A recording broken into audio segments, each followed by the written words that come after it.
മുനമ്പം സമരം 150 ദിവസങ്ങൾ പിന്നിടുമ്പോൾ അവസാന പ്രതീക്ഷയെന്നോണമാണ് കടലിന്റെ മക്കൾ കടലിൽ ഇറങ്ങിയുള്ള സമരത്തിന് തയ്യാറെടുക്കുന്നത്.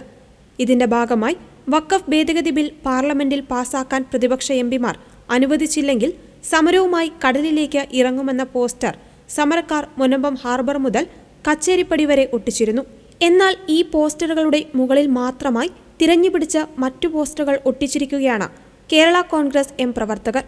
മുനമ്പം സമരക്കാരോട് കടുത്ത അനീതിയും അവഗണനയുമാണ് കേരള കോൺഗ്രസ് എമ്മിന്റെ ഭാഗത്തു നിന്നും ഉണ്ടായിരിക്കുന്നത്. ഹാർബറിന് സമീപമാണ് കടലിന്റെ മക്കൾ കടലിലേക്കുള്ളൊരു പോസ്റ്റാണ് ഒട്ടിച്ചേക്കുന്നത്. ഞങ്ങൾ മുനമ്പത്തിൽ നിന്ന് ഏകദേശം കച്ചേരിപ്പടി വരെ പൊട്ടിച്ചിട്ടുണ്ടായിരുന്നു. ആ പോസ്റ്ററുകളെല്ലാത്തിൻ്റെ മീതിൽ ഈ മറ്റേ കേരള കോൺഗ്രസിന്റെ ഒരു പോസ്റ്റാണ് കൊണ്ട് പൊട്ടിച്ചേക്കുന്നത്. ഞങ്ങളോടുള്ള ഒരു ഭയങ്കര ഒരു അനീതികേടാണ് ചെയ്തേക്കണം. അത് ഞങ്ങൾക്ക് ആകെ പ്രതീക്ഷ ഉണ്ടായിരുന്ന ഒരു സംഭവം ഞങ്ങൾ പൊട്ടിച്ചേക്കണം. പക്ഷെ അന്ന് മോളിക്കൊണ്ടുള്ളതാണ് ഇവർ ഈ പോസ്റ്റുകൾ ഞങ്ങളുടെ പോസ്റ്റുകൾ നോക്കി തന്നെ അത് ഒട്ടിച്ച് മറച്ചിരിക്കുന്നു എല്ലാ പോസ്റ്റുകളും. പകലിന്റെ ചൂടും വിശപ്പും സഹിച്ച് നിത്യച്ചെലവിന് വക കണ്ടെത്തേണ്ട സമയത്താണ് മുനമ്പത്തെ ജനത കാലിനടിയിലെ മണ്ണ് ഒലിച്ചു പോകുന്ന അവസ്ഥയിലും സമരം ചെയ്യുന്നത്.